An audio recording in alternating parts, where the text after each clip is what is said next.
For more, let's bring in Julian Emmanuel. He's Evercore ISI's Senior Managing Director.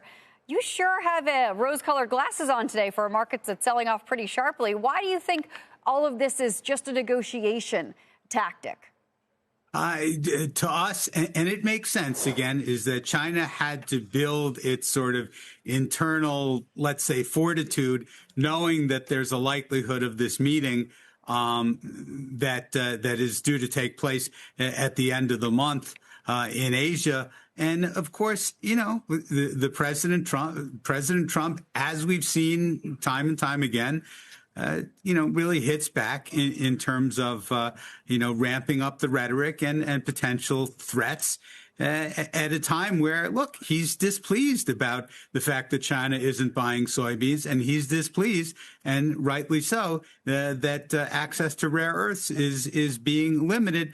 But in our mind, again, the bigger picture, and he said this time and time again, and if you go back to the first administration, has stressed a good relationship with Chairman Xi, is that both sides are incentivized to come to some sort of rapprochement. We don't think you're going to have a discrete deal at the end of the month, but we're going to be moving further in the direction that we'd started to move in when Treasury Secretary Bessent met his counterparts earlier this year. I mean, at some point earlier this year, we were looking at potentially 145% tariff on China. All he said in his post is massive. The market seems to believe it's potentially going to be more than what we have now. And we still import an awful lot from China, even if supply chains have gotten more diversified. So you think this is an overreaction? And if so, is that just an opportunity to buy?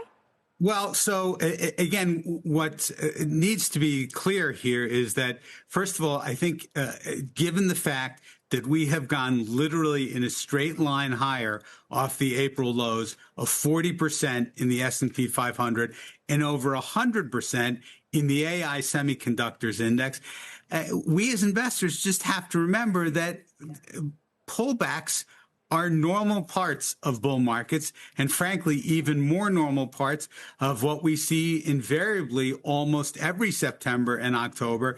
And, from our point of view, with these dates in front of us with regard to potential goings on with China and with the government remaining shut as it is, a little volatility in our mind is probably a normal consequence.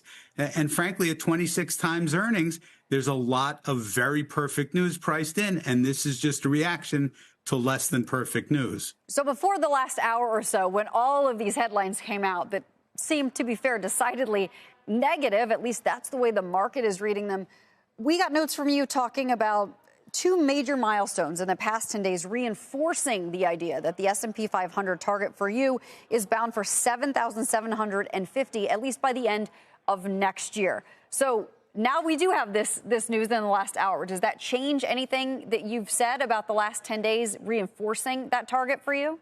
Not in the least. And you've seen the positive news on the AI front. That is a story that, in our mind, has much further to run. And frankly, when you've seen disruptions to that story, DeepSeek earlier in the year, academic papers about lack of adoption, you just get more and more positive news and more news about companies figuring out how to deploy AI to drive revenues as well as the obvious cost cuts. And that to us is the bigger story. And the even bigger story there, Courtney, is that similar to other past capital market cycles, the consequential all-time largest LBO that we saw announced a week and a half ago is not an endpoint to the capital market cycle. It is the start of the acceleration of the capital market cycle, which in our mind is a major tailwind for 2026. Okay, well, before you let you go, help us make some money in this market then. Again, if we can see past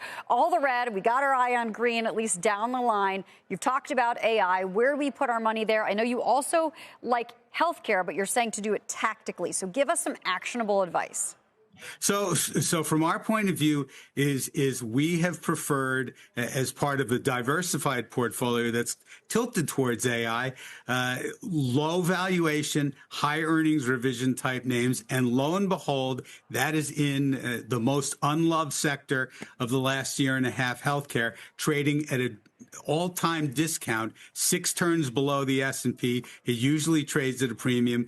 From our point of view, if we get the news after the close that Trump is talking about in terms of prescriptions and so on, that sends that sector weaker into Monday, we would be buyers, remembering that above all, healthcare is much less sensitive to the goings on in China and to fluctuations in currency and interest rates.